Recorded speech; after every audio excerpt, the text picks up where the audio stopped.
ला हौला वला कुव्वता इल्ला बिल्लाहिल अलिय्यिल अज़ीम। हस्बुनल्लाह व निअमल वकील, निअमल मौला नसीर। बिस्मिल्लाहिर रहमानिर रहीम। अल्हम्दुलिल्लाहिल वाहिदिल अहदिल फर्दिस समद अल्लज़ी लम यलिद व लम यूलद व लम यकुल लहू कुफुवन अहद। सुम्मस्सलातु वस्सलाम व तहिय्यतु वल इकराम अला रसूलिल उम्मीयिल मक्कीयिल मदनीयिल हाशिमीयिल क़ुरैशिय्यिल मुत्तलबी मौलाना व मौलल कौनैन जद्दिल हसन वल हुसैन अबिल क़ासिमिल मुस्तफ़ा मुहम्मद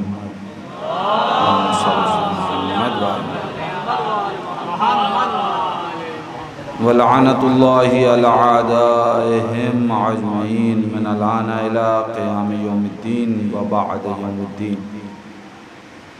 अल्लाहुम्मा लअन क़ातिली फ़ातिमतुज़ ज़हरा सलामुल्लाहि अलैहा। अल्लाहुम्मा लअन क़तलतल हुसैन व औलादिही व अस्हाबिही अजमईन। अम्मा बअद फ़क़द क़ाल अल्लाहु तआला फ़िल क़ुरआनिल हकीम व हुवा अस्दक़ुस सादिक़ीन व क़ौलुहुल हक़। बिस्मिल्लाहिर रहमानिर रहीम। या अय्युहल्लज़ीना आमनू इन तंसुरुल्लाह यंसुरकुम व युसब्बित अक़दामकुम। सलावत पढ़ें मोहम्मद व आले मोहम्मद।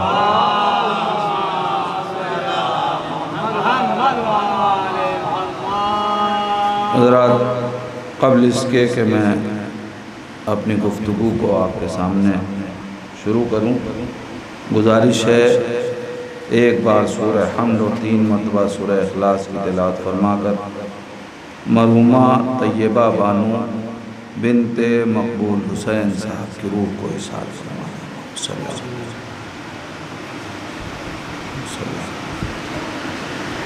बिस्मिल्लाह।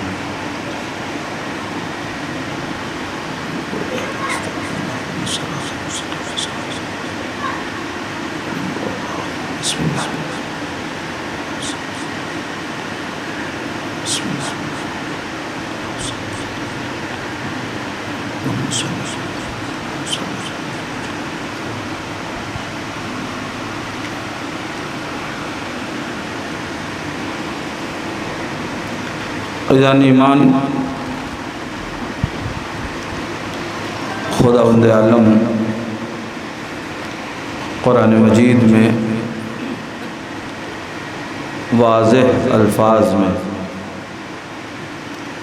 साहिबान ईमान से एक मुआमला कर रहा है और आवाज़ दी कुदरत ने, या अय्युहल्लज़ीना आमनू, ऐ वो लोग के जो ईमान लाए, इन तंसुरुल्लाह, अगर तुम अल्लाह की मदद करोगे तो यंसुरकुम, अल्लाह तुम्हारी मदद करेगा। और इस मदद का नतीजा ये होगा कि युसब्बित अक़दामकुम, तुम्हें से बातें कदम अता करेगा। बिल्कुल वाज़ेह बयान है, कुदरत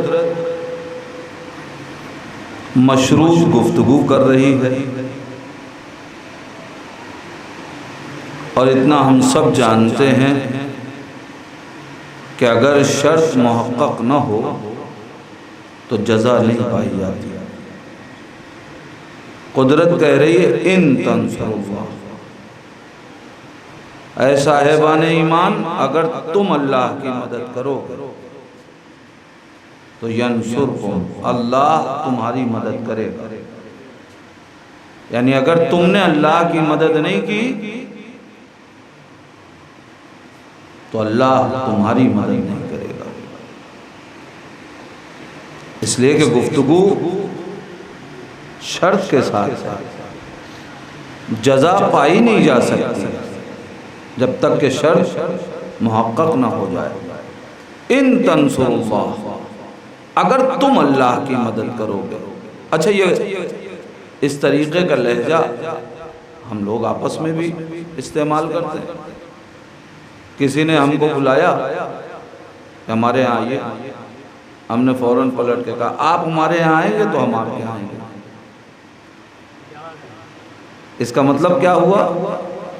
अगर आप हमारे यहाँ नहीं आए तो हम भी नहीं आएंगे, और फिर आपको शिकवे का भी हक नहीं है कि आप क्यों नहीं आए, इसलिए कि आपसे पहले ही मशरूत बात की थी। तो अब कुदरत भी उसी लहजे में बात कर रही है। इन तंसुरुल्लाह, साहिबान ईमान, अगर तुम अल्लाह की मदद करोगे तो अल्लाह तुम्हारी मदद करेगा। अब सवाल ये है कि ये जो कुदरत कह रही है इन तंसुरुल्लाह यंसुरकुम, अगर तुम अल्लाह की मदद करोगे तो अल्लाह तुम्हारी मदद करेगा। तो अगर हमने अल्लाह की मदद नहीं की तो फिर खुदा हमारी मदद नहीं करेगा। और ये हम सब जानते हैं कि अगर हम सब मिलके अल्लाह की मदद न करें तो खुदा का कुछ नहीं बिगड़ेगा। लेकिन अगर वो खुदा हमारी मदद एक लम्हे के लिए न करे तो हमारा कुछ न बचेगा। तो अब हमें मदद हर हाल में चाहिए, और कितना उसकी मदद के मोहताज हैं कि हर सानिया अगर वो हमारी दो मदद न करे तो जिंदगी नहीं ले सकते, हमारी जिंदगी न चले। एक सांस आ रही है, एक जा रही है, इनमें से कोई एक सांस भी रुक जाए तो हम मर जाएं, जिंदा नहीं रह सकते। तो हमें तो अल्लाह की मदद की इतनी जरूरत है। तो अब हमें तो चाहिए कि हम पता करें ना फिर कि अल्लाह की मदद कैसे की जाए। इसलिए कि वो तो कह चुका कि साहिबान ईमान, अगर तुम अल्लाह की मदद करोगे तो अल्लाह तुम्हारी मदद करेगा। तो हमें उसको तो मदद की हमारे जरूरत नहीं है, मगर हमें जरूरत है।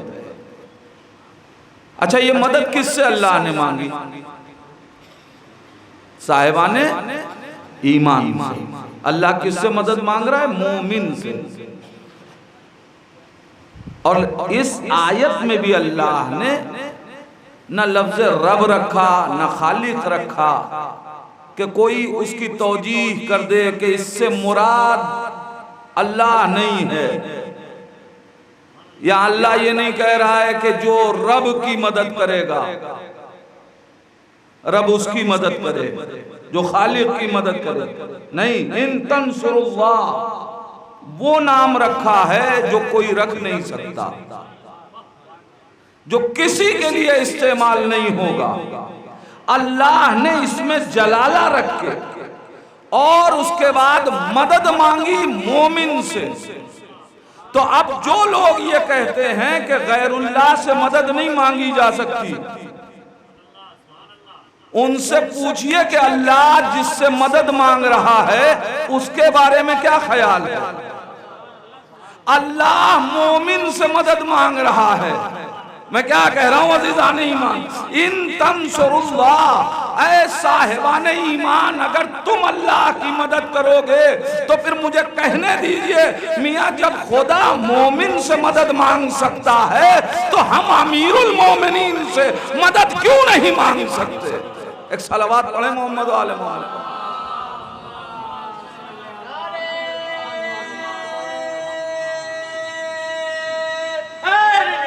या अल्लाहुम्मा सल्ली अला मुहम्मद व आले मुहम्मद। अगर तुम अल्लाह की मदद करोगे तो अल्लाह तुम्हारी मदद करेगा। मशरूत गुफ्तगू।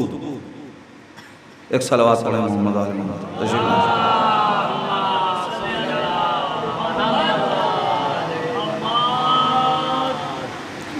गम हुसैन का ये भी एक बहुत बड़ा सदका है कि बिछड़े हुए लोगों को मिला देता है। एक सलावत पढ़े मोहम्मद वाले।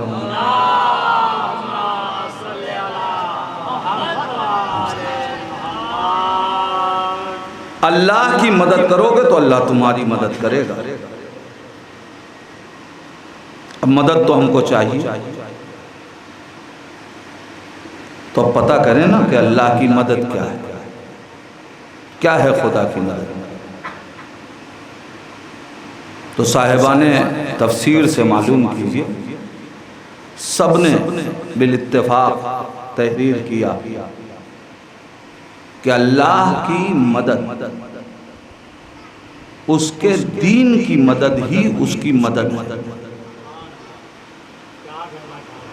उसके औलिया की मदद उसकी मदद, उसके साहिब मनसब की मदद उसकी मदद। कुरान की दलील भी है कि जनाब ईसा ने पूछा कि कौन है जो हमारी मदद करे, तो जवाब क्या आया, हम अल्लाह की मदद के लिए तैयार हैं। इसका मतलब यह है कि वक्त के साहिब मनसब की मदद अल्लाह की मदद है, अल्लाह के दीन की मदद यही अल्लाह की मदद है। अब वो कह रहा है अगर तुम हमारी मदद करोगे तो हम तुम्हारी मदद करेंगे। अब क्या हमारी मदद और अल्लाह की मदद एक जैसी है या इसमें कोई फर्क है? बहुत बड़ा फर्क है।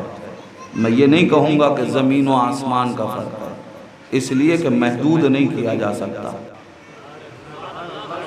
वो लामहदूद है। तो अब फर्क क्या है?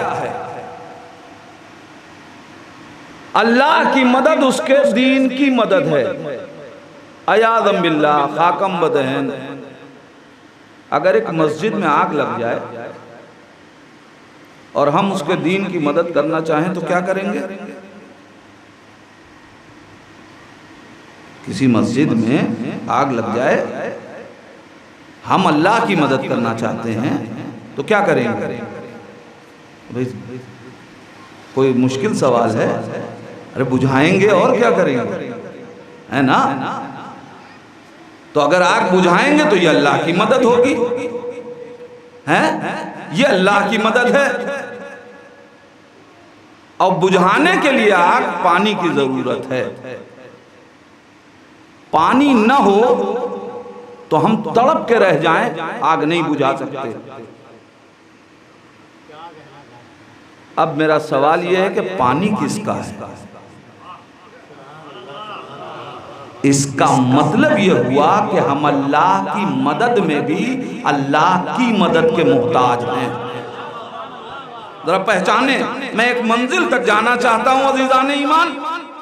अल्लाह के दीन की मदद उसकी मदद है, हम उसकी मदद भी बगैर उसकी मदद लिए नहीं कर सकते। मोमिन चाहता है कि मदद करे, इसीलिए मासूम ने फरमाया अल मोमिनो यहताजु इला सलास, मोमिन तीन चीजों का मोहताज है। उसमें सबसे पहली चीज अत-तौफीक़ु मिन अल्लाह, अल्लाह की जानिब से तौफीक का मोहताज है। यानी अगर अल्लाह मदद न करे तो हम लाख चाहें मगर उसकी मदद नहीं कर सकते। अगर पानी न हो तो हम आग नहीं बुझा सकते, तड़प के रह जाएं मगर आग बुझा नहीं सकते, इसलिए कि हम असबाब की कायनात के लोग, लिहाजा हमारे पास सबब चाहिए। मगर अल्लाह किसी सबब का मोहताज नहीं है, उसे आग बुझाने के लिए पानी की जरूरत नहीं है, वो चाहे तो आग ही को गुलजार बना देता है। एक सलावत पढ़े मोहम्मद वाले मोहम्मद।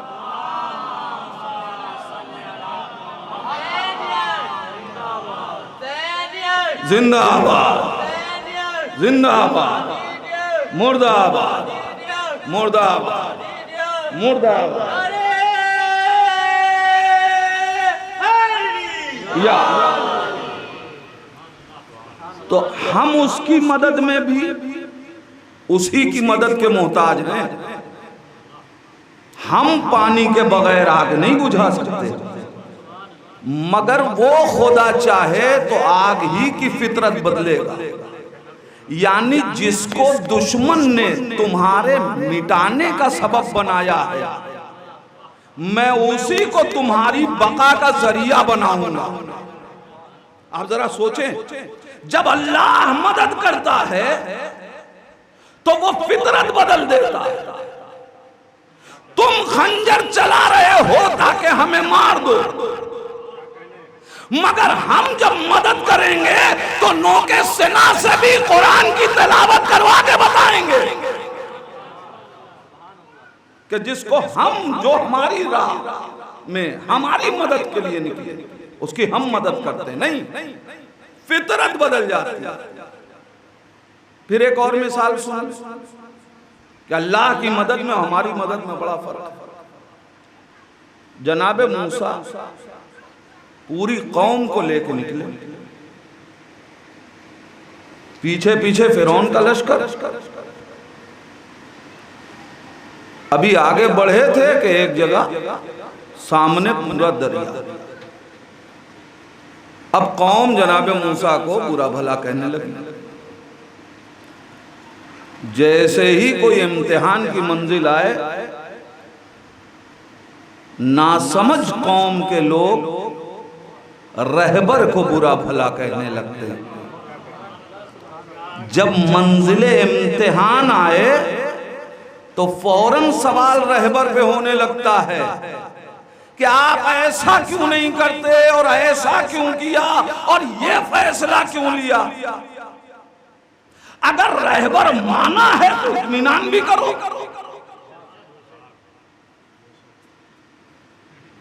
अब जनाब मूसा की कौम शुरू हो गई। जनाब मूसा ने कहा, हम जिसकी मदद के लिए निकले वो खुद हमारी मदद करेगा, घबराओ नहीं। हुक्म आया, मूसा दरिया पे आसा मार। कोई डामर की रोड नहीं बनी, वही पानी जिस पे इंसान कदम नहीं रख सकता था, अल्लाह ने उसी की फितरत बदल के उसे मुंजमिद कर दिया। और अब तारीख ने लिखा कि जनाब मूसा की पूरी कौम उस पर से उबूर कर गई।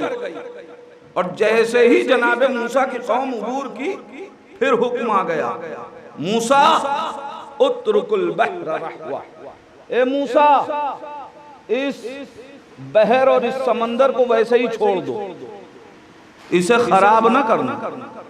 मैं कहूंगा परवरदिगार, आज तो जंग की सूरत हाल यही है कि अगर कोई लश्कर किसी पुल से उबूर कर जाए और पीछे दुश्मन का लश्कर हो तो उस पुल को उड़ा देता है ताकि दुश्मन उस तक न पहुंच सके।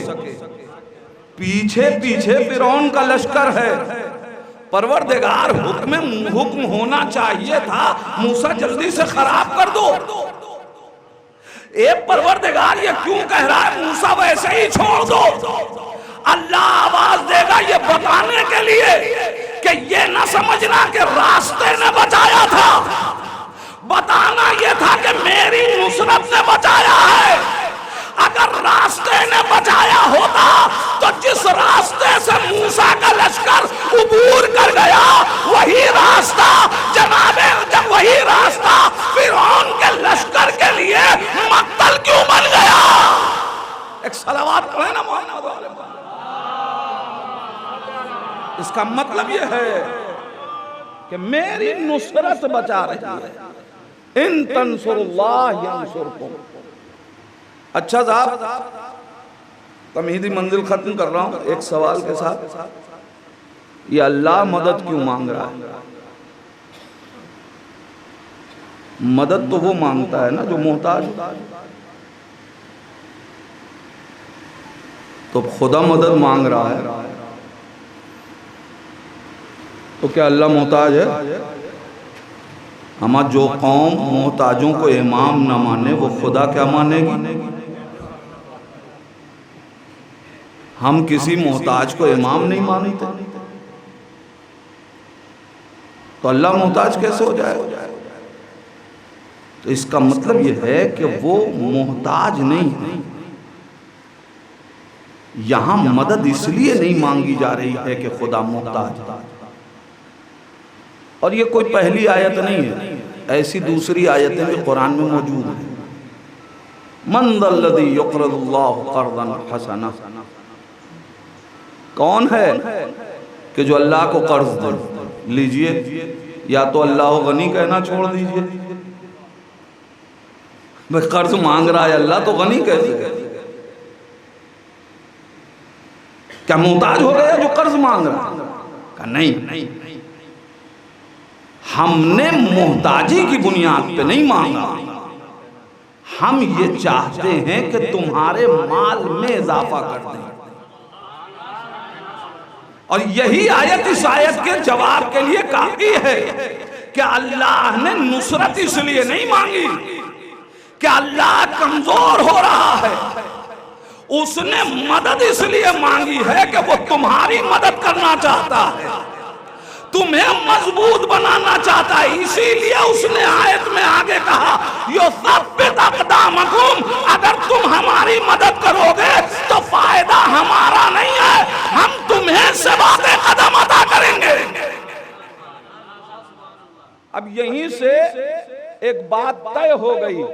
इसका मतलब यह है कि हर मदद मांगने वाले को मोहताज न समझना, बल्कि कभी कभी मदद मांगी इसलिए जाती है, खास तौर से जो खुदा का वली हो वो मदद इसलिए नहीं मांगता कि वो कमजोर हो गया है, वो मदद इसलिए मांगता है कि वो तुम्हारी मदद करना चाहता है। अब अगर सन 61 हिजरी को असरे आशूर हुसैन आवाज दे रहे हैं हल मिन नासिरिन यंसुरना, तो इसका मतलब ये नहीं है कि हुसैन कमजोर हो गए। हुसैन चाहते हैं कि तुम्हारी मदद की जा सके। एक सलावत पढ़े मोहम्मद आले मोहम्मद।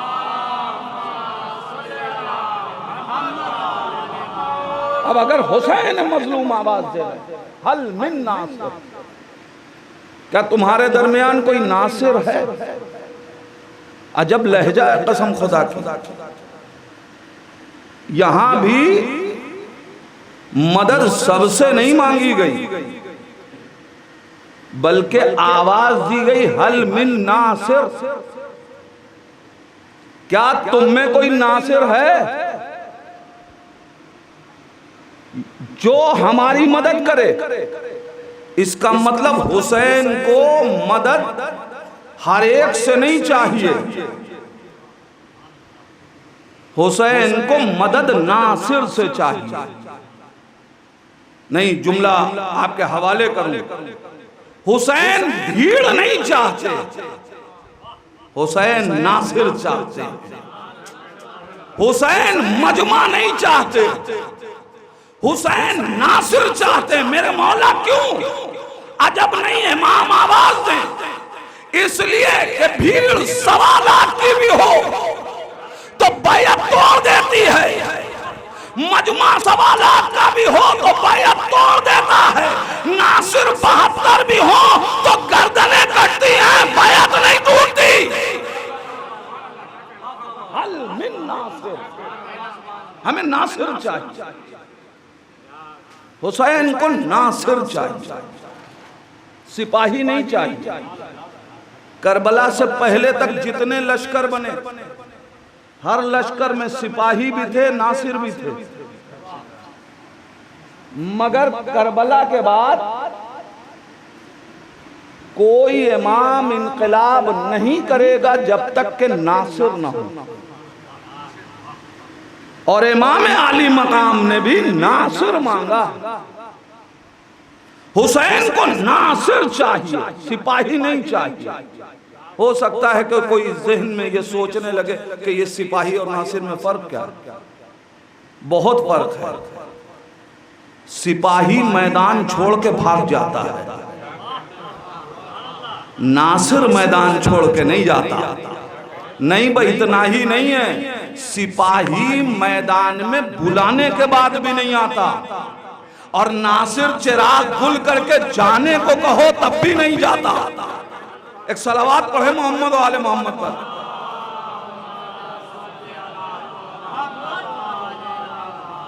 और अब अगर चाहिए तो थोड़ा थोड़ा सा आगे आ जाइए, ताकि बाद में पीछे जो लोग आए उनको बैठने की जगह मिल जाए। एक सलावत पढ़े, अल्लाहुम्मा सल्ली अला मुहम्मद व अला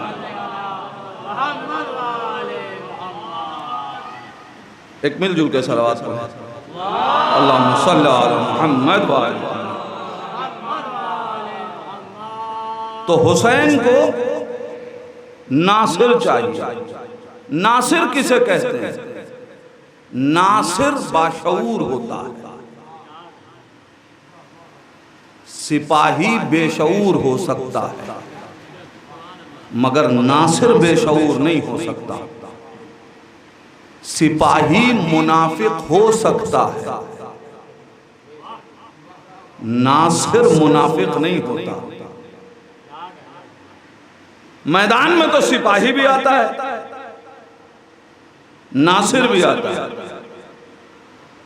मगर सिपाही सियाही लश्कर के तौर पे इस्तेमाल हो सकता है, कभी कल्बे लश्कर में नहीं आता। इसलिए कि वो मैदान में माले गनीमत के लिए आता है। उसे पता है कि जब तक मैदान में नहीं जाएंगे माले गनीमत में हिस्सा नहीं मिलेगा, लिहाजा वो माल लेने के लिए आता है, ये जान देने के लिए आता है। सिपाही में और नासिर में बड़ा फर्क है। जाहिर है इसी पे ठहर नहीं सकता, मुझे एक मंजिल तय करनी है। सब फर्क क्या है? एक मंजिल और तय कर दूं, बात हल हो जाए। कैसे पता चले कि हम सिपाही हैं या नासिर? आज मैदान जंग तो है नहीं, तो हमको कैसे पता चले कि हम सिपाही हैं या नासिर हैं? इसलिए कि हुसैन को सिपाही नहीं चाहिए, नासिर चाहिए। हो सकता है कोई कहे मौलाना ये 1400 बरस के बाद ये कौन सा टॉपिक लेके, ये कौन सा मौजू लेके आप बैठ गए, आज इसका क्या फायदा? तो है उसका फायदा। हम भी एक हुसैन के इंतजार में हैं, और उसे भी अपने लश्कर में नासिर चाहिए, सिपाही नहीं चाहिए। इसीलिए हम भी दुआ करते हैं, अल्लाहुम्मा जअलना मिन आवानिही व अंसारे, हमें उनके नासिरों में शुमार कर। अजीजान ईमान, जब दुआ करते हो तो फिर नासिर बनना भी तो पड़ेगा। तो अब कैसे पता चले? याद रखिएगा, नबी के लश्कर को आइडियल नहीं बना सकते, अली के लश्कर को आइडियल नहीं बना सकते, इमाम हसन के लश्कर को आइडियल नहीं बना सकते। इसलिए कि पैगंबर के लश्कर में सिपाही भी हैं, नासिर भी हैं। मौलाए कायनात के लश्कर में सिपाही भी हैं, नासिर भी हैं। इमाम हसन के लश्कर में सिपाही भी हैं, नासिर भी हैं। तो हो सकता है कि आप किसी और लश्कर को आइडियल बनाइए तो किसी सिपाही को आइडियल बना लीजिए, मगर हुसैन का तन्हा वो लश्कर है जिसमें हर सिपाही नासिर है। लिहाजा इस लश्कर को आइडियल बनाइए ताकि उस हुसैन के लश्कर का हिस्सा बन जाए। तो कैसे पता चलेगा कि हम सिपाही के नासिर हैं? मौलाना अब ऐसा भी क्या, हमें किससे मिला रहे? हम अरीज़े लिखते हैं, मौला को अरीज़ा लिखते हैं हम, और आप कह रहे हैं कि हम सिपाही। याद रखिएगा, ये बिल्कुल ठीक है, अरीज़ा मोहब्बत की अलामत है, नासिर होने की दलील नहीं है। जुमला बदल रहा हूं, अरीजा असल में खत को कहते हैं। जरूरी नहीं है कि हर खत लिखने वाला नासिर हो जाए। अगर हर खत लिखने वाला नासिर बनता तो जिसने जिसने कूफे से हुसैन को खत लिखा था वो सब हुसैन के लश्कर का हिस्सा होना चाहिए थे। इसका मतलब यह है कि खत लिखना मोहब्बत की दलील है, नासिर होने की दलील नहीं है।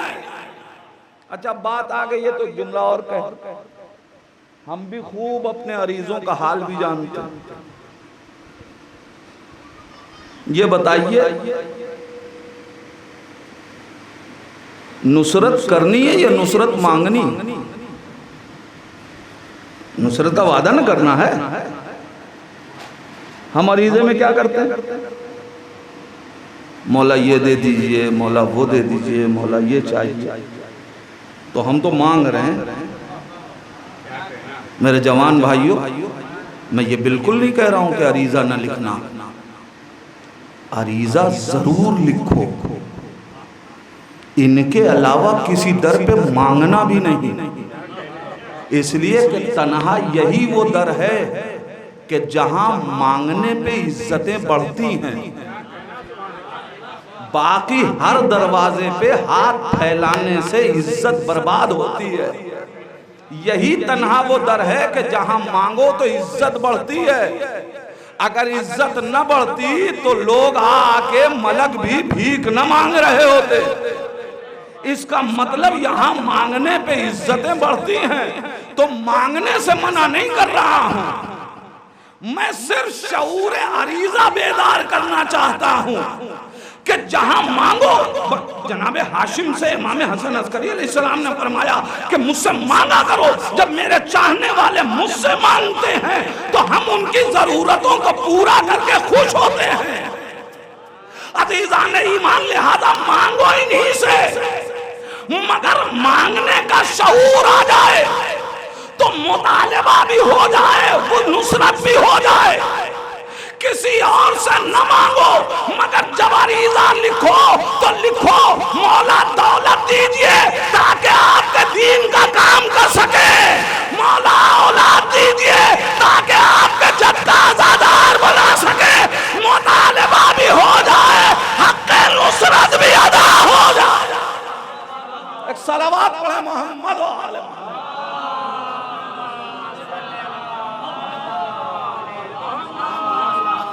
लिहाजा मांगने का सलीका, नासिर बनना।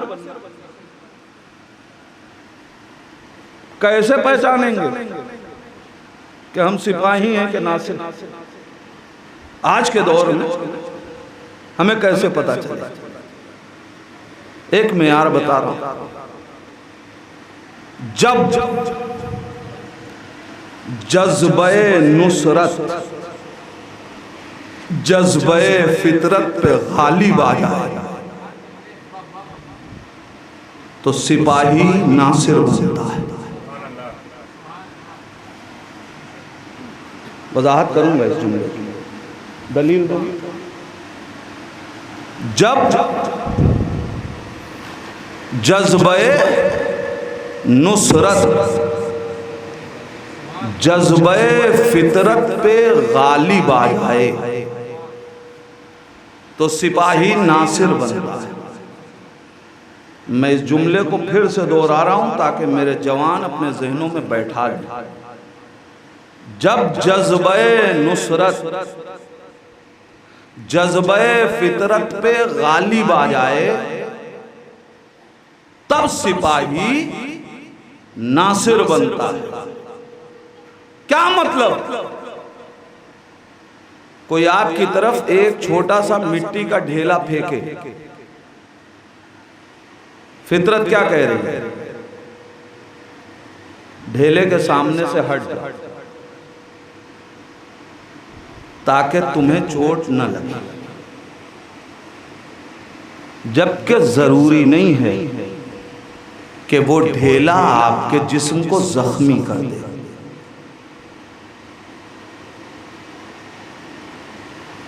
जज्बे फितरत कह रहा है कि कोई शय तुम्हारी तरफ आ रही है तो तुम अपने को बचा लो ताकि तुम्हें जख्म न लगे। मैंने कहा जब जज्बे नुसरत जज्बे फितरत पे गालिब आ जाए तब इंसान नासिर बनता है।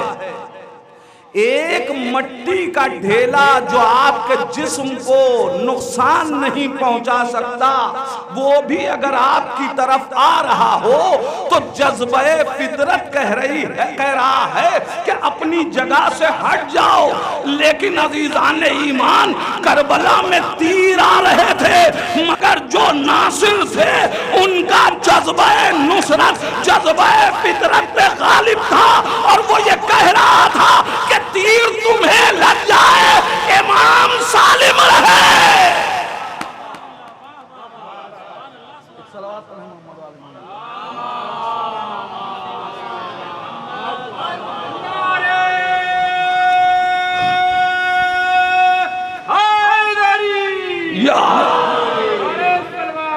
अल्लाहुम्मा सल्ली अला मुहम्मद। जब जज्बे नुसरत जज्बे फितरत पे गालिब आ जाए, इसी तारीख को आगे पढ़िए। जनाबे सईद 13 तीर बदन में पैवस्त हैं। उधर इमाम हुसैन अलैहिस्सलाम ने इबादत इलाहिया का सलाम पढ़ा, इधर जनाबे सईद ने नमाज इश्क का सलाम पढ़ा।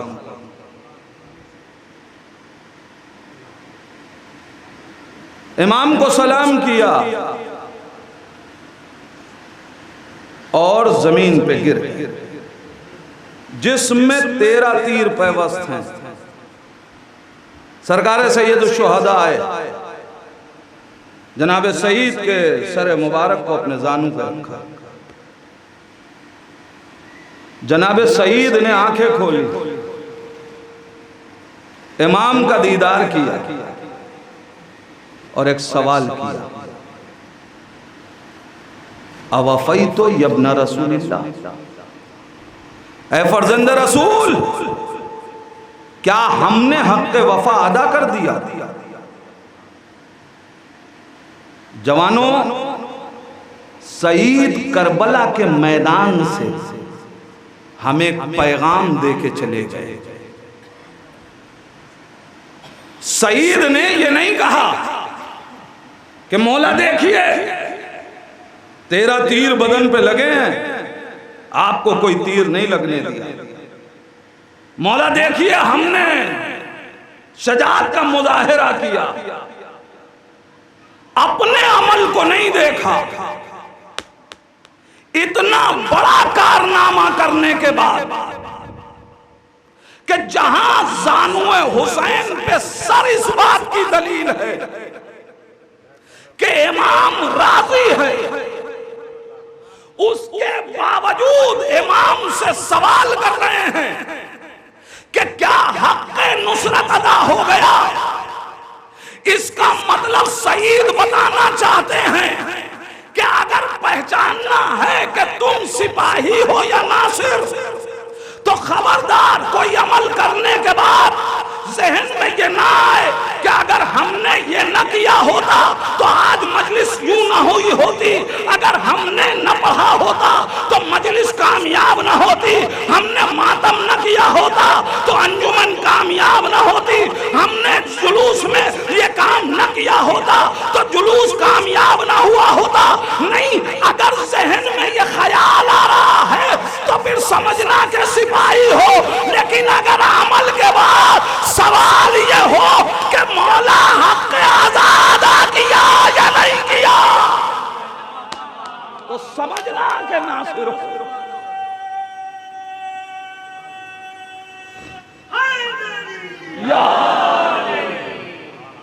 तो समझ लेना कि सिपाही नहीं नासिर बन। जहां हम बीच में ना हो, जहां अपना वजूद सामने न हो बल्कि रज़ाए इमाम सामने हो, वहां इंसान नासिर बनता। अपना वजूद सामने होता तो गाजी खत खींच के कभी पैर पलटते नहीं।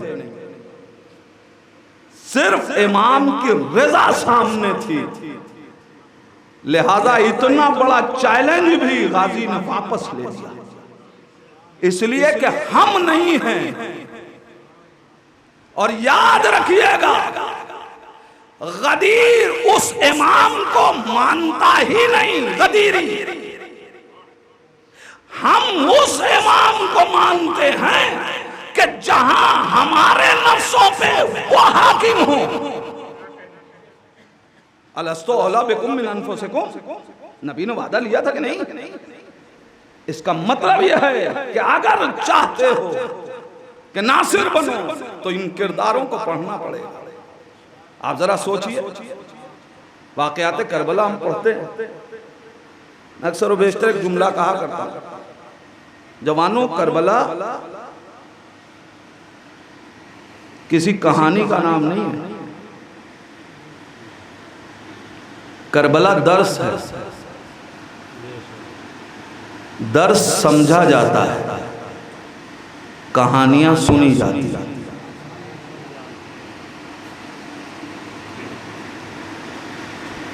100% क्लास में अटेंडेंस हो मगर सबक नहीं समझा हो तो नतीजा अच्छा नहीं आता है या नहीं है? 100% क्लास में हाजिरी थी मगर जिस्म हाजिर था, दिमाग हाजिर नहीं था। लिहाजा हाजिरी वहां रजिस्टर में तो लग गई मगर दर्स समझ में नहीं आया, और जब दर्स समझ में नहीं आया तो क्या हुआ? अब जो नतीजा आया तो अच्छा नहीं। लिहाजा मजलिस में आना सिर्फ कमाल नहीं है, मजलिसों को किरदार में ले जाना कमाल है। और हर मजलिस में कोई ना कोई एक जुमला जरूर ऐसा होगा कि जो हमारे किरदार को संभाल सकता है। अगर हर मजलिस से कोई एक लफ्ज, एक जुमला लेके हम जा रहे हैं तो हमारा किरदार संभलेगा। इसलिए कि ये दास्तान, ये कहानी नहीं है। और इतना तो हमारा दुश्मन भी जानता है कि करबला किसी किस्से और कहानी और कथा का नाम नहीं है। ये दुश्मन भी हमारा जानता है। क्यों? इसलिए कि अगर करबला भी किसी कथा और दास्तान का नाम होता ना तो न जाने कितने बड़े बड़े कथाओं के पिंडाल लगते हैं। कभी कोई बिदअत का फतवा आता है, लेकिन आप छोटे से अपने गांव में एक छोटे से अज़ाखाने में एक मजलिस बर्पा कीजिए, वो भी बिदअत हो जाती है। क्यों? आखिर क्या वजह है? इसलिए कि दुश्मन जानता है कथाओं में और करबला में फर्क है। कहानियां सुना के सुलाया जाता है, करबला सुना के जगाया जाता है। और यही वजह है कि जो नाम के तौर पे इस्लामी ममालिक नजर आते हैं उनके यहाँ गैर इस्लामी स्ट्रक्चर बनने पे पाबंदी नहीं है मगर अज़ाखाना बनने पे पाबंदी है। एक सलावत पढ़े मोहम्मद वाले।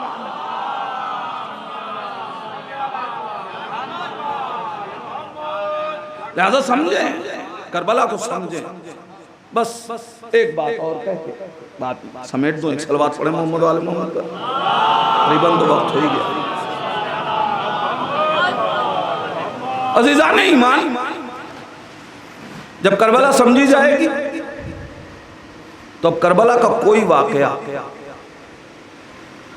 सिर्फ पढ़िए नहीं, समझने की कोशिश कीजिए। अब मुझे बताइए, ये वाकया मुसलसल सुना करता कि जनाबे जौन इमाम आली मकाम के पास आए, मौला इजाज़त नहीं दी इजाज़त। फरमाया हाँ आप फर्जंदे रसूल हैं, हमारे पसीने में बू है, हम सयाह हैं, कहाँ आप और कहाँ हम। इमाम ने उसके बाद दुआ भी दे दी, इजाज़त भी दे दी। तो मुझे बताइए कि जनाबे जॉन ये जो कह रहे हैं कि हम सयाह हैं, हमारे पसीने में बू आती है, तो ये कोई ऐसा गुलाम है जो बेमारिफत हो, जिसको हुसैन की मारिफत ना हो। हमें मारिफत न होती तो जब शब आशूर चिराग गुल किया था तो चले जाते। और गुलाम भी अबूजर के हैं, तो जो अबूजर कुछ दिन के लिए शाम में गया तो वहां की हुकूमत के लाले पड़ गए, क्या वो अबूजर अपने गुलाम को दर्से मारिफत अहले बैत न देगा? तो ए जॉन, आपको पता है कि इस घराने में सया सफेद कुछ नहीं है, यहां मेयार इन्ना अक्रमकुम इंदल्लाह यत्काकुम। तो फिर आप ये क्यों कह रहे हैं? क्या जनाबे जॉन को नहीं मालूम क्या अहले बैत का घराना है? लेकिन तारीख कह रही है, और सच्ची तारीख है, कि जनाबे जॉन ने ये बातें कही और उसके बाद सरकार सैयद शुहदा ने दस्ते दुआ बुलंद किए, अल्लाहुम्मा बय्यिज़ वजहहू व तय्यिब रिहहू। ए परवरदिगार, इसके चेहरे को नूरानी कर दे और इसके जिस्म में खुशबू पैदा कर दे। ये दुआ भी इमाम हुसैन ने दे दी। लेकिन सवाल अपनी जगह बाकी है कि जनाबे जॉन ने क्यों कहा। अब मैं वो लफ्ज इस्तेमाल नहीं कर सकता, लेकिन सिर्फ आपके जहनों तक रसाई मकसूद है, लिहाजा उधर से गुजर रहा हूं जहां तक पहुंच सके। ऐसा तो नहीं है कि जनाबे जॉन इमाम हुसैन को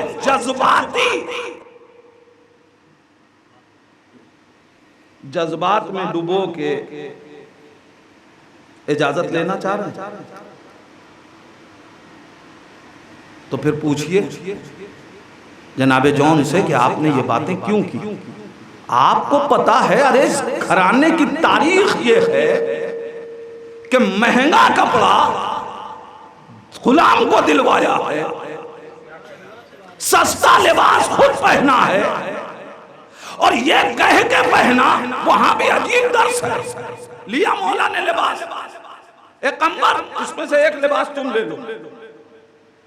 कंबर ने सस्ता वाला ले लिया, मौला कायनात ने कहा नहीं ये लो। उसने कहा आका आप आका, मैं गुलाम हूं। कहा इसी ज़हनियत को तो खत्म करना है। तो मौला जब पहले ही देना था तो पहले ही दे देते कि ये लो। कहा मैं दे देता तो ज़हनियत गुलामी की खत्म ना होती। मैंने पहले इंतखाब दिया इसलिए ताकि तुम देखो कि जब मौला की निगाह के सामने इंतखाब हो, जहां एक तरफ तुम हो एक तरफ तुम्हारा मौला, तो उस वक्त खुद को न देखना, बेहतरी में इंतखाब मौला के लिए करना।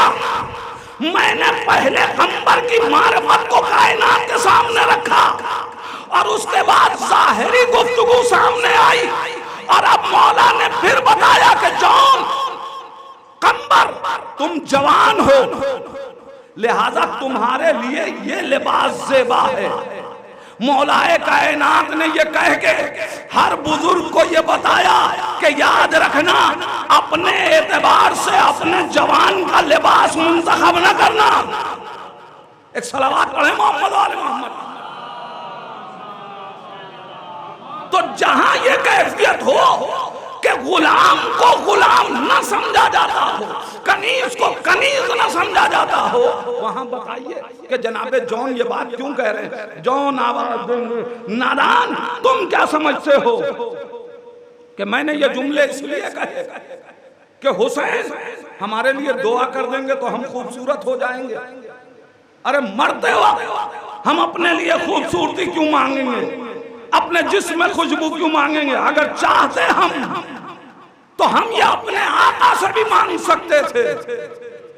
और जनाबे अबू जर भी दुआ कर देते, दुआ रायगा न होती। जॉन फिर आपने ये बात क्यों की? जनाबे जॉन आवाज देंगे, सुनो मैं चाहता था कि करबला में हुसैन का नासिर बनूं, शाम और कूफा में हुसैनियत का मुबल्लिग बनूं। मैंने कहा मौला क्या मतलब, कहना क्या चाहते हैं? जनाबे जॉन आवाज देंगे, सुनो मैं अपने आका के साथ शाम में रह चुका, शाम वाले मुझे पहचानते हैं, मुझे मालूम था जब मैं ये कहूंगा फर्जंद रसूल मुझे दुआ देंगे, मेरा चेहरा नूरानी हो जाएगा। मुझे कत्ल तो करबला में यूं भी होना है, इसलिए कि रात ही में महज़र में नाम पढ़ा जा चुका है। तो याद रखो मैं इस कत्लगाह से तो बाहर नहीं हूँ, इस महज़र से तो बाहर नहीं हूँ, लेकिन ये कह के मैंने अपने आका से दुआ इसलिए करवाई कि जब मुझे कत्ल करके मेरा सर नोके नेज़ा पे बुलंद किया जाए और शाम में ये सर जाए, दुनिया देख के कहेगी ये किसका सर है, तो बताया जाएगा ये अबू जर के गुलाम जॉन का सर है। तो दुनिया कहेगी अरे हमने तो उसको कैसा देखा था, ये आज इतना नूरानी कैसे है। तो दुनिया को पता चलेगा ये हुसैन की दुआ का नतीजा है। तब दुनिया हाथ मलेगी, जो नूरानी बनाता था हमने उसी को कत्ल कर दिया। यह है नुसरत, यह है नासिर कि जो मरने के बाद भी हुसैन की नुसरत करना चाहता। बस अज़ीज़ान ईमान, जाहिर है ये पूरा मौजू है जिस पर मुसलसल गुफ्तगू होनी चाहिए। नासिराने करबला को पहचाने, कैसी कैसी शख्सियतें करबला में। हुसैन आप मुझे कहीं बताइए, कहीं दिखाइए पैगंबर इस्लाम के लश्कर को मौलाए कायनात का लश्कर कह के खिताब किया गया। मुझे दिखाइए इमाम हसन के लश्कर को मौलाए कायनात का लश्कर कहा गया। किसी एक के लश्कर को दूसरे का लश्कर नहीं कहा गया। तन्हा हुसैन का लश्कर है। जब हम ज़ियारत पढ़ते हैं तो क्या कहते हैं? अस्सलामु अलैका या नासिर रसूलल्लाह, अस्सलामु अलैका या नासिर फातिमा ज़हरा, अस्सलामु अलैका या नासिर अमीर अल-मोमिनीन। आप बताएं ये ज़ियारत के जुमले ज़ियारत वारिसा में हम पढ़ते हैं कि नहीं? अस्सलामु अलैकुम या नासिर दीनिल्लाह, अस्सलामु अलैकुम या नासिर रसूलिल्लाह, अंसार दीनिल्लाह, अस्सलामु अलैकुम या अंसार रसूलिल्लाह। ये जो आप ज़ियारत वारिसा में पढ़ते हैं जुमले, आखिर क्या हो रहा है? आप हुसैन के लश्कर को रसूल का नासिर भी बता रहे हैं, अली का नासिर भी बता रहे हैं, हसन का नासिर भी बता रहे हैं, सैयदा का नासिर भी बता रहे हैं। किसी और के लश्कर को किसी और का नासिर नहीं बताया, मगर हुसैन ही के लश्कर को सबका नासिर क्यों बताया गया? इसका मतलब यह है कि करबला में अंसारे हुसैनी ने सिर्फ हुसैन की मदद नहीं की है, बल्कि तमाम नबियों की मदद की है, तमाम औलिया की मदद की है, तमाम इस्मतों की मदद की है। लिहाजा अगर चाहते हैं कि वो कैफियत पैदा हो तो हमें चाहिए कि हम इन चीजों को महसूस करें और पढ़ें कैसे कैसे नासिर कि अगर मरने के बाद, शहादत के बाद भी हुसैन मजलूम ने आवाज दे दी तो लाशें तड़प तड़प के कह रही थी आका मौत ने मजबूर कर दिया है। अज़ादारो, तारीख़ करबला का जो मंजर उठाया जाए, हर मंजर में बड़ा दर्द भरा है। हुसैन जिस वक्त मक्तल में जंग के लिए आए हैं, उस वक्त सरकार सैयदुल शुहदा ने 2 खिताबात किए हैं। एक खिताब लश्कर को किया और एक खिताब अपने चाहने वालों से किया। जब लश्कर की तरफ देखा तो कहा, तुमने मेरे अब्बास को मारा, तुमने मेरे अकबर को मारा, तुमने मेरे कासिम को मारा, तुमने मेरे हनु मोहम्मद को मारा। अरे हद है, तुमने मेरे 6 महीने के बच्चे को भी न बख्शा। अज़ादारों, ये कह कह के हमला कर रहे थे। और इसी जंग के दौरान जब कभी जवान के लाशे के करीब पहुंचे, ए अकबर, अपने आबाबा की जंग न देखोगे? फुरात के किनारे पहुंचे अब्बास, अपने भैया का जिहाद न देखोगे? जज़ाकुम रब्बुकुम खैरल जज़ा। खुदा आपको किसी गम में ना रुलाए सिवाय गम अहले बैत के। अज़ादारों, अभी आपके यहाँ शबीहें हैं, आप ज़ियारत करेंगे।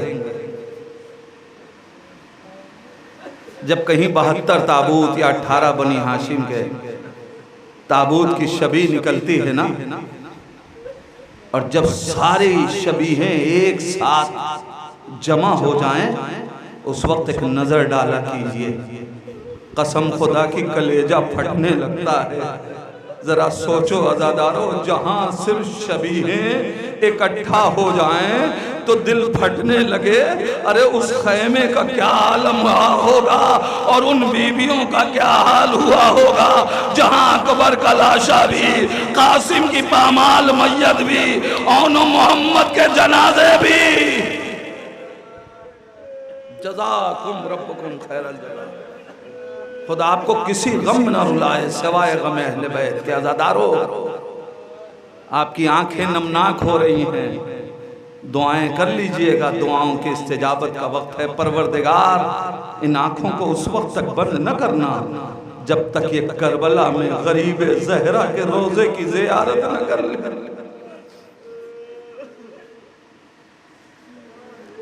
हर मंजर करबला का अजीब है।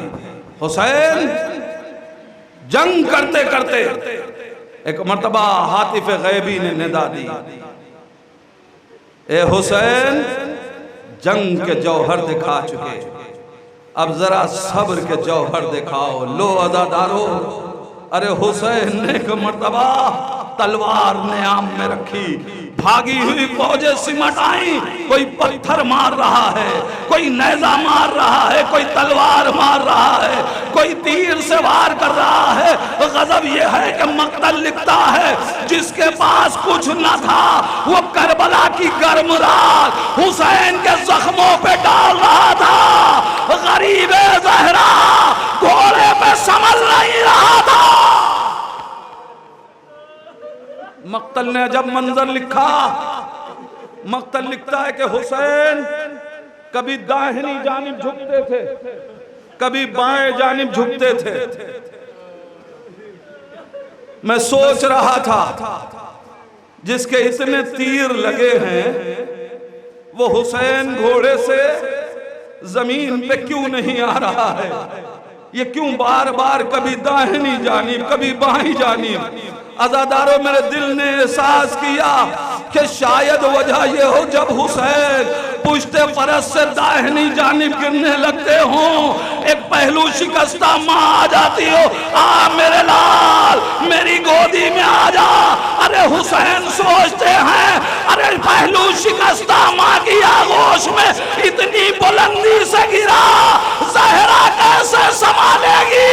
अरे ज़हरा कभी बाएं जानिब कभी दाएं जानिब हुसैन गिरना चाहते हैं। अरे जिसके बाजू टूटे हुए हैं वो मुझे माँ कैसे संभाले? मक्तल कहता है इसी असना में अस्पे बावफा ने हुसैन के दर्द को महसूस कर लिया और मक्तल ने लिखा कि एक मर्तबा घोड़े ने अपने कदम तोड़े, जमीन करबला पे घुटने रख दिए। हुसैन पुश्ते फरस से जमीन करबला की तरफ आए, मगर जी चाहता है मैं दस्ते अदब जोड़ के अस्पे बावफा से सवाल करूं, ए जुलजना तूने हुसैन ही के साथ ये अमल क्यों अंजाम दिया?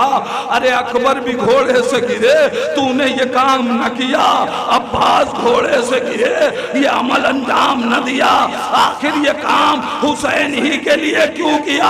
अजब नहीं जुलजना कहे अकबर गिरे थे सिर्फ सीने में बर्छी थी, अब्बास गिरे थे जिसमें इतने तीर न थे। अरे अगर फर्जंदे ज़हरा बुलंदी से गिरता सारे तीर हुसैन के जिस्म में पैवास। लो अज़ादारो, हुसैन पुश्ते फरस से जमीन करबला पे आए। नहीं अज़ादारो, मक्तल ने लिखा कि तीरों ने अपने दोष पे हुसैन को उठा लिया। हुसैन का लाशा तीरों पे मुअल्लक था। लफ्ज़े सुन लेते हैं, एहसास कर लें तो कलेजा फटने लगता है। क्या लिखा मक्तल ने? हुसैन का लाशा तीरों पे मुअल्लक था। हुसैन के दर्द को महसूस करोगे जवानों? अपने घरों में कभी देखना किसी नोकीली शय में कोई वजनी शय डाल दो, क्या होता है? धीरे धीरे वो वजनी शय नीचे आती जाती है, वो नोकीली शय चुभती जाती है। अल्लाह अल्लाह, अज़ादारो तीर धीरे धीरे हुसैन के जिस्म में पैवस्त हो रहे हैं, जिसमें हुसैन करबला की जमीन की तरफ आ रहा है। जुलजना ने फिर महसूस किया हुसैन के दर्द को। मक्तल कहता है जुलजना आगे बढ़ा, अपने दांतों से तीर खींच खींच के हुसैन के जिस्म से निकालने लगा। बस इसी एक जुमले पर मजलिस खत्म कर रहा हूं। बहुत कयामत के मसाइब हैं अज़ादारो। मक्तल ने क्या लिखा कि हुसैन का जुलजना आगे बढ़ा और अपने दांतों से हुसैन के जिस्म से तीर खींच खींच के निकाल रहा था। मैंने फिर सवाल किया, जुलजना इतना बता दे, तुझे ये एहसास कैसे हो गया कि हुसैन के जिस्म से तीर निकालना चाहिए? अजब नहीं जुलजना कहे सुबह से हुसैन के साथ हूँ। अरे मैंने देखा अकबर के कलेजे से बर्छी हुसैन ने निकाली, अब्बास की आंखों से तीर हुसैन ने निकाला, अली असगर के गले का तीर हुसैन ने निकाला। अरे मैंने देखा अब कौन है कि जो हुसैन के जिस्म से तीर निकाले? जुमला सुनो अज़ादारो, अरे अब कौन है जो हुसैन के जिस्म से तीर निकाले? मुझे खौफ महसूस हुआ कहीं खैमे से ज़ैनब ना आ जाए। ए मेरे माजा, ला तेरे बदन का तीर ज़ैनब निकाल दे। लो अज़ादारो, शिमर आगे बढ़ा, कुल खंजर चला, अला कद क़तल हुसैन बे करबला, अला कद ज़बहल हुसैन बे करबला। इन्ना लिल्लाह व इन्ना इलैहि राजिऊन, रदन बिक़दाइही व तस्लीमन। बारला तुझे वास्ता है मोहम्मद व आले मोहम्मद का, इन आवाज़ों पे अपनी रहमत नाजिल फरमा। परवरदिगार तुझे वास्ता है मोहम्मद व आले मोहम्मद का, हमें जो मकरूज़ हैं उनको कर्ज से सुबुकदोश फरमा, जो परेशान हाल है उनकी परेशानियों को दूर कर, जो मुश्ताक़ हज ज़ियारत है उनको हज ज़ियारत से मुशर्रफ फरमा। मेरे परवरदिगार तुझे वास्ता है मोहम्मद व आले मोहम्मद का, जहाँ भी कोई मजलूम है मेरे अल्लाह उसकी हिमायत फरमा। मेरे परवरदिगार जो भी जालिम है उसे रुसवा करके निस्तो नाबूद फरमा। मेरे परवरदिगार जो लोग सफ़र अरबईन, मेरे परवरदिगार उनकी ज़ियारतों को कबूल फरमा, उन्हें सेहत व सलामती के साथ अपने घरों को वापस आने की। परवरदिगार तुझे वास्ता है मोहम्मद व आले मोहम्मद का, मेरा अल्लाह ये आँखें गम अहले बैत में नमनाक हुई, मेरे परवरदिगार इन आँखों को उस वक्त तक बंद न करना जब तक ये गरीब ज़हरा की कब्र की ज़ियारत न कर ले। मेरे परवरदिगार ये हाथ गाजी अब्बास का मातम करते हैं, गाजी का अलम उठाते हैं। मेरे अल्लाह इन हाथों को उस वक्त तक कफन में न ले जाना जब तक ये करबला में जाके बाबुल हवाइज के रोज़े की जाली को अपने हाथों से न थाम। मेरे परवरदिगार इन्हीं आंसुओं का वास्ता बस्तियों में इतने खुलूस के साथ ये जवान मेहनत करते हैं, हुसैन की खिदमत करते हैं। मेरे अल्लाह इनको इनकी खिदमत का बेहतरीन सिला अता फरमा। ये नुसरत हुसैन का जज्बा इनके दिलों में बरकरार रख। मेरे परवरदिगार हम सबको सच्चा अज़ादार हुसैन करार दे। मेरे अल्लाह वारिसे अज़ा हज़रत हुज्जत के ज़ुहूर में ताजील फरमा। इंद ज़ुहूर इतनी तौफीक दे कि हम अपने इमाम को पहचान सके। उसी इमाम का वास्ता हमको उनके आवान व अंसार में शुमार फरमा। रब्बना तक़ब्बल मिन्ना इन्नका अंतस समीउद दुआ। मातम हुसैन।